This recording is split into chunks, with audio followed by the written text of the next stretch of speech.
दोस्तों जो पृथ्वी के समीपस्थ है, न कि सूर्य के। सूर्य के सबसे पास बुध है और पृथ्वी के सबसे पास शुक्र है। यह बात आपको याद रखनी है। आंवले में कौन सा विटामिन प्रचुर मात्रा में पाया जाता है? दोस्तों आंवले में यानी विटामिन सी हो जाएगा। और विटामिन सी से होने वाला जो रोग होता है वो स्कर्वी होता है और इसका रासायनिक नाम एस्कॉर्बिक एसिड होता है। ईमानदारी से सब्सक्राइब कर लें। तीसरा प्रश्न है कि निम्नलिखित ग्रहों में से किसे सौंदर्य का देवता कहा जाता है? प्यारे याद रखिएगा, सौंदर्य का देवता शुक्र को कहा जाता है। सौंदर्य के साथ साथ पृथ्वी की भगनी या पृथ्वी की बहन के नाम से शुक्र विख्यात है। ठीक है ना, याद रखिएगा। 4 नंबर आपके स्क्रीन पर है। भारत का सबसे बड़ा नागरिक पुरस्कार, ये सबसे ज्यादा ट्रेंड हो रहा है पीटी परीक्षा में। यहां पर आपको मैं बता दूं कि भारत का सबसे बड़ा नागरिक पुरस्कार है भारत रत्न है, इसलिए राइट आंसर ऑप्शन नंबर 5। यहां से 2 प्रश्न बनेंगे। हिंदी दिवस हर दिन कब मनाया जाता है? 2 दिवस पूछे जाते हैं, 2 मुद्राएं पूछी जाती हैं, 2 राजधानियां पूछी जाती हैं। हिंदी दिवस हर दिन मनाया जाता है। हर दिन का मतलब है हर साल की बात करें तो 14 सितंबर एक ऐसी तिथि आती है जिसको हम मनाते हैं। चूंकि आप 14 सितंबर 1949 एक ऐसी तिथि थी जब हमने हिंदी को देवनागरी लिपि में भारत के संविधान में अपनाया था। हिंदी दिवस की बात करेंगे तो 14 सितंबर। विश्व हिंदी दिवस की बात करेंगे तो वो हम 10 जनवरी को मनाते हैं। एक लोक नृत्य से आएगा और एक आएगा, यहां पर आपको बता दें, अभ्यारण्य से प्रश्न, और एक आएगा आपका हवाई अड्डा से प्रश्न, वो भी हम देखेंगे। भरतनाट्यम किस राज्य का शास्त्रीय नृत्य है? तो ये आपको बता दें कि दक्षिण भारत का प्रसिद्ध है तमिलनाडु। जाली ग्रांट हवाई अड्डा किस राज्य में अवस्थित है? जाली ग्रांट हवाई अड्डा की बात करें दोस्तों, जैसे आप चौधरी चरण सिंह की बात कर लो तो उत्तर प्रदेश में अवस्थित है। अमौसी की बात कर लो या हम उसी की बात कर लें तो कहोगे सर उत्तर प्रदेश में अवस्थित है। इसी तरीके से चकेरी उत्तर प्रदेश के कानपुर में है। इसी तरीके से क्या उत्तराखंड? सर बिल्कुल हो जाएगा। 8 नंबर देखिए, आंध्र प्रदेश में अमरावती शहर किस नदी के किनारे अवस्थित है? यह प्रश्न पूछ लेता है। बताओ, मैं कहता हूं कोलकाता पूछ ले तो हुगली नदी के किनारे मार देना, कन्नौज कानपुर पूछ ले तो आप गंगा नदी के किनारे मार देना, गोरखपुर राप्ती नदी के किनारे है। ऐसे ही आंध्र प्रदेश अमरावती शहर जो है कृष्णा नदी, क्या हो जाएगा? Option number C. संयुक्त राष्ट्र औद्योगिक विकास संगठन UNIDO का मुख्यालय किस स्थान पर है? तो याद रखिएगा दोस्तों कि जब संयुक्त राष्ट्र औद्योगिक विकास संगठन Vienna Austria, Birsa Munda hockey stadium जो बन रहा है दोस्तों, इसलिए निर्माणाधीन लिखा गया है। तो ये कहां पर है? ये ओडिशा में। यूनिक वीडियो है। पहला प्रश्न, जिनका उच्चारण स्वतंत्रता से होता है और जो व्यंजन के उच्चारण में सहायक होते हैं उसे क्या कहा जाता है? उसे स्वर कहा जाता है। स्वर हमेशा स्वतंत्र होते हैं। स्वर की बात करें तो स्वर दोस्तों होते हैं आपके हिंदी में 11 होते हैं। अगले क्वेश्चंस की बात करेंगे। एक से अधिक वर्णों के मेल को क्या कहा जाता है? क्या अक्षर, स्वर, व्यंजन या अनु? एक से अधिक जब वर्ण मिलते हैं तो दोस्तों व्यंजन कहलाता है। बहुत बढ़िया। अगले फैक्ट पर बढ़ेंगे। 12 नंबर, अवलंब और अविलंब शब्द युग्म सही अर्थ क्या है? अवलंब का मतलब क्या होता है? अविलंब का मतलब क्या होता है? देखो बताइए, एक अविलंब होता है, कहते हैं ना अविलंब आओ, तुरंत आओ, तो अविलंब का मतलब होता है तुरंत, यानी जिसको कहा जाता है शीघ्र। इस दूसरे वाले का मतलब होता है शीघ्र और इसका मतलब होता है सहारा। तो सहारा और शीघ्र ऑप्शन नंबर ए में है। पहला सहारा है, दूसरा शीघ्र हो जाएगा। अगला प्रश्न आपके स्क्रीन पर है, क्वेश्चन नंबर 13। जानबूझकर आफत मोल लेना, उसके लिए एक शब्द बताइए, यानी लोकोक्ति बताइए। अंधों में काना राजा, आ बैल मुझे मार, आगे कुआं पीछे खाई, ऊंट के मुंह में जीरा। तो इस तरीके से अगर देखा जाए कि जानबूझकर अगर कोई आफत मोल ले रहा है तो हम यही कहते हैं ना, आ बैल मुझे मार। बैल तो जा रहा, चुपचाप ऐसे याद कर लो, बैल तो जा रहा है ना, बेटा ललकार दो, है ना। तो आंसर हमारा ऑप्शन नंबर बी चला जाएगा। बहुत बढ़िया। अटल बिहारी वाजपेयी हिंदी विश्वविद्यालय की स्थापना कहाँ की जा रही है? 14 नंबर का जो आंसर है वो दोस्तों ऑप्शन नंबर बी भोपाल के साथ चला जाएगा। भोपाल इस क्वेश्चन का राइट आंसर होगा। अटल बिहारी वाजपेयी हिंदी विश्वविद्यालय की स्थापना भोपाल मध्य प्रदेश में की जा रही है। चलिए, चुल्लू भर पानी में डूबने का अर्थ क्या होता है? बताओ, फटाफट बताएंगे। बहुत अधिक हानि होना, बहुत अधिक दुखी होना, बहुत अधिक लज्जित हो जाना, या फिर बहुत अधिक निराश हो जाना। देखो सारे ऑप्शंस लग रहा सही है, लेकिन चुल्लू भर पानी में वही डूबने को बोलता, हमारी माताएं कह देती हैं, हमारे पिता कह देते हैं चुल्लू भर पानी में डूब जाओ, है ना। तो वो मतलब होता है क्या शर्म नहीं आ रही, क्या लज्जित, यानी लज्जित होने के लिए ऐसा बोला जाता है। 16 नंबर, निम्नलिखित में कौन सा शब्द स्त्रीलिंग है? ग्रह, पता, चंदन, सभा। सभा लगी हुई है, पता, स्थायी पता की बात करी जा, देखिए सभा लगी हुई है। अब देखो ग्रह माने क्या होता है? घर होता है, घर अच्छा है, बड़ा है। पता क्या है? पता बहुत बड़ा है, पता छोटा है, ऐसे तो बोलते हैं, है ना। तो ये स्त्रीलिंग है, ये भी आपका पुल्लिंग है। चंदन लगाया जाता है, ये भी पुल्लिंग। हाँ, सभा लगी हुई है, तो आंसर हमारा डी हो जाएगा। स्त्रीलिंग कैसे छाटेंगे? जो भी शब्द है वो साउंड क्या दे, आपका स्त्री का साउंड दे, है ना। सभा क्या हो जाएगा? सभा हमारा ऑप्शन नंबर डी स्त्रीलिंग। वीर का स्त्रीलिंग क्या होगा? अब बात हुई है स्त्रीलिंग की, तो एक और क्वेश्चन 17 नंबर करते हैं कि वीर का स्त्रीलिंग क्या होगा? वीरांगना। अब वीरांगना अगर होता है तो वीरांगना ऑप्शन नंबर हमारा ए के साथ लॉक हो जाएगा, वीरांगना। ठीक है ना। चलो, छायावाद के जनक कौन है या छायावाद के प्रवर्तक कौन है? सुमित्रानंद पंत हैं क्या? श्रीधर पाठक है, मुकुटधर पांडे हैं, जयशंकर प्रसाद हैं। तो आंसर हमारा ऑप्शन नंबर डी चला जाएगा। देखिए, छायावाद में सुमित्रानंद पंत भी आते हैं, लेकिन जनक की बात अगर करी जाए तो यहाँ पर जयशंकर प्रसाद होंगे। सुमित्रानंदन पंत भी छायावाद के कवि हैं। सुमित्रानंदन पंत को कहा जाता है प्रकृति का सुकुमार कवि कहा जाता है। क्या कहा जाता है? प्रकृति का सुकुमार कवि कहा जाता है। इस चीज को आपको याद रखना है। चलो, हिंदी साहित्य की प्रथम कहानी कौन सी है? हिंदी साहित्य की दोस्तों प्रथम कहानी है इंदुमती है, जो जयशंकर प्रसाद के द्वारा लिखी गई है। Very very most important.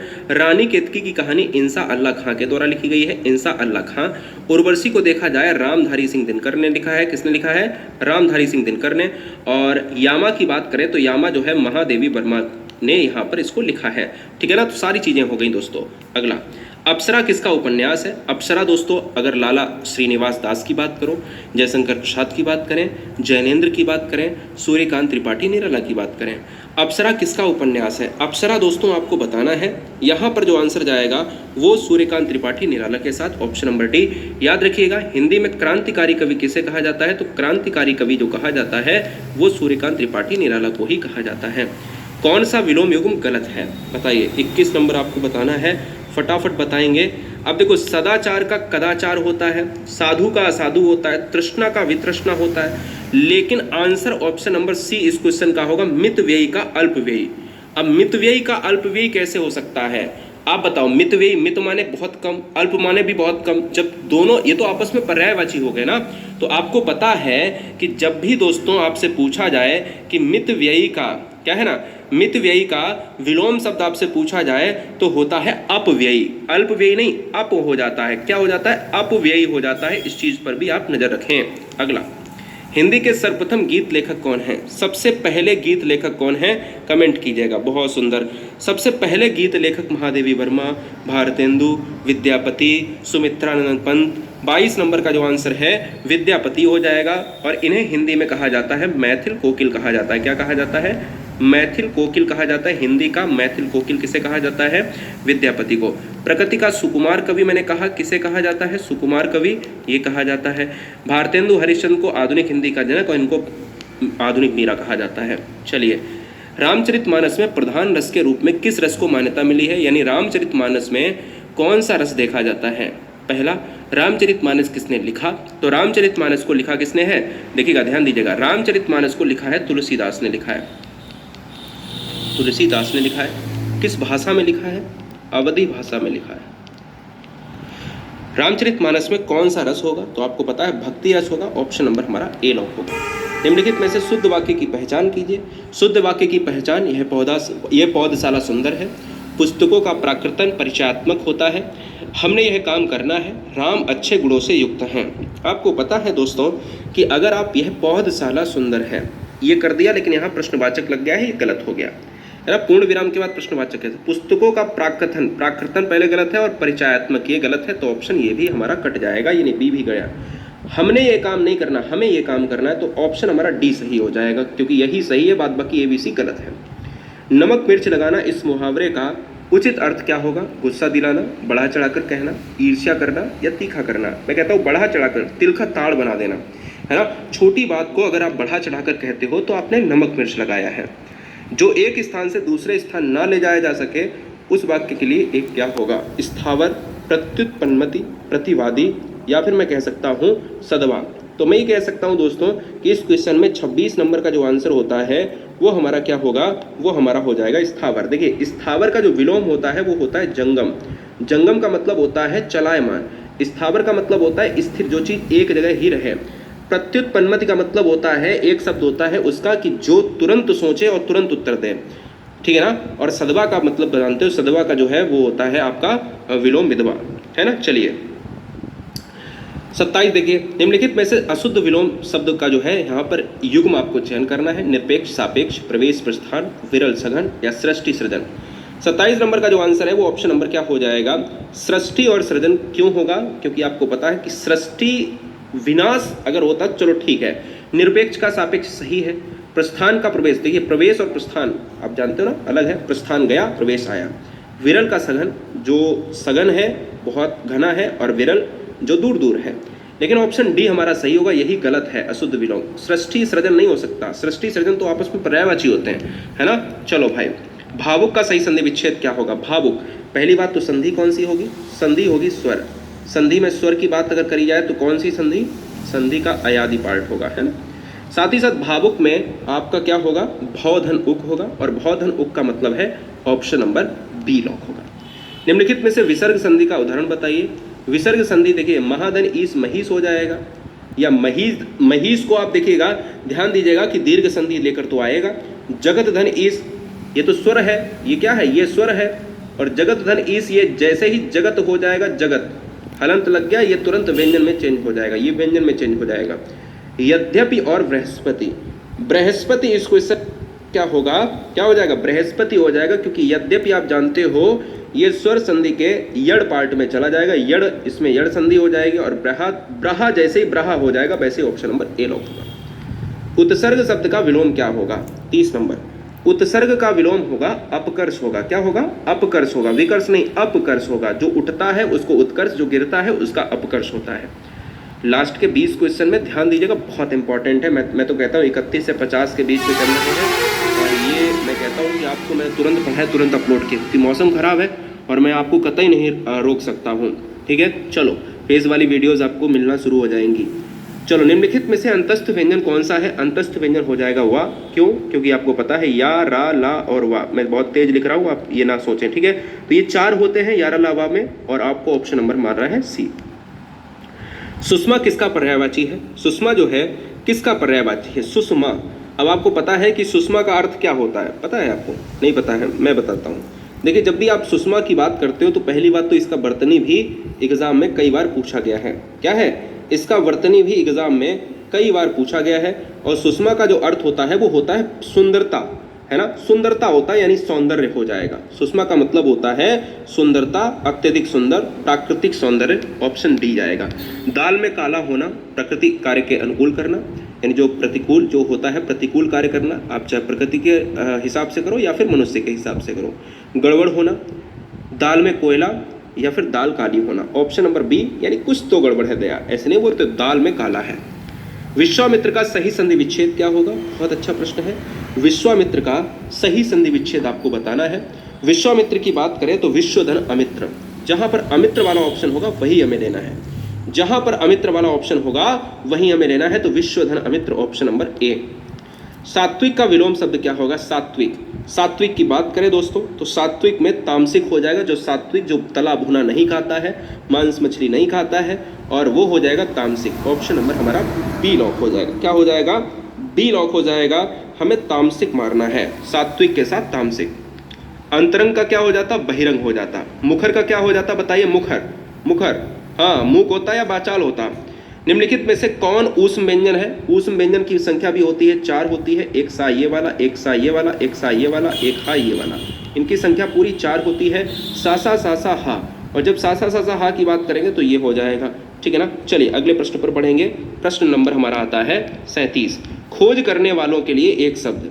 खोज करने वालों के लिए क्या होगा, दत्तक, अतीन्द्रिय, अन्वेषक या अनुपम। 37 नंबर का जो आंसर होगा अन्वेषक हो जाएगा। अन्वेषण करने वाला अन्वेषक कहलाता है, इन्वेंटर कहलाता है।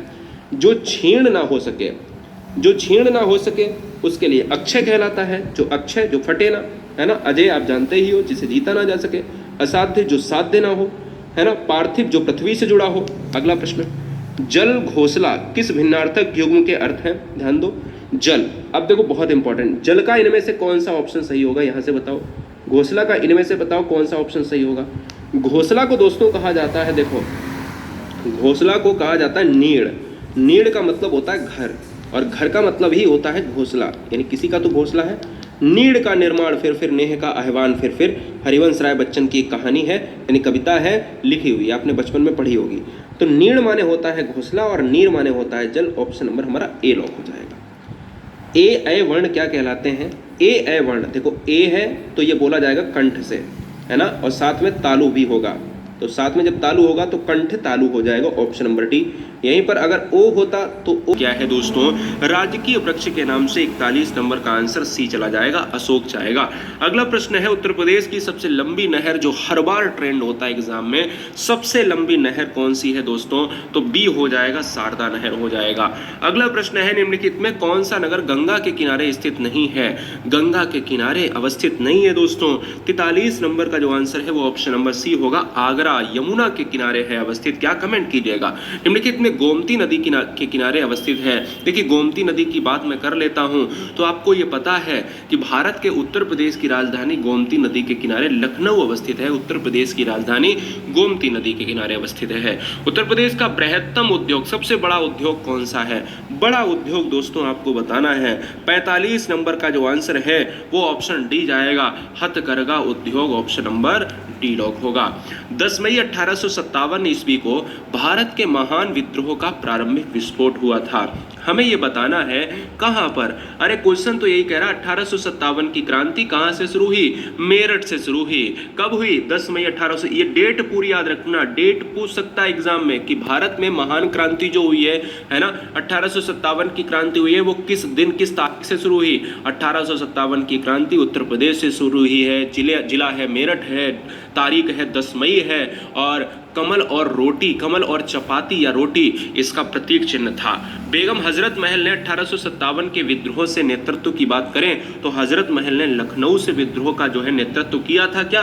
47 का आंसर जाएगा बी के साथ। अगला क्वेश्चन है तेल शोधक कारखाना उत्तर प्रदेश के किस नगर में अवस्थित है? 48 नंबर का जो आंसर है दोस्तों वो ऑप्शन नंबर ए जाएगा, मथुरा के साथ। अगला प्रश्न है उत्तर प्रदेश का दक्षिणी भाग किस प्राचीनतम भूभाग का हिस्सा है? तो उत्तर प्रदेश का, उत्तर प्रदेश ही छोड़ो, पूरे भारत को अंगारा लैंड और गोंडवाना, यानी पूरे पृथ्वी को अंगारा लैंड और गोंडवाना लैंड में बांटा गया है। 49 नंबर का आंसर बी जाएगा। ऑप्शन नंबर किसके साथ? बी के साथ जाएगा। अगला प्रश्न है उत्तर प्रदेश का कौन सा शहर जो है, कौन सा नगर श्री राम जन्मस्थली के लिए जाना जाता है? 50 नंबर का जो आंसर है वो ऑप्शन नंबर किसके साथ? ए के साथ जाएगा।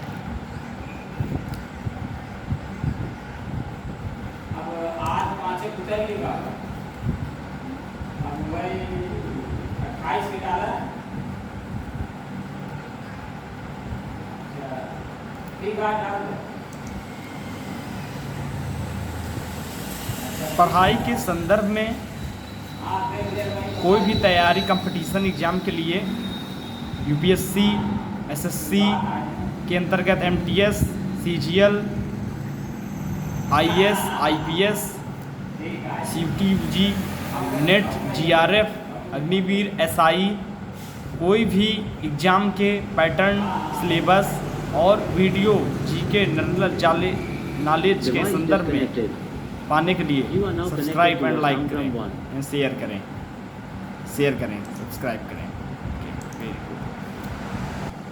हर हर महादेव, माँ काली माता, माता पिता गुरु की जय।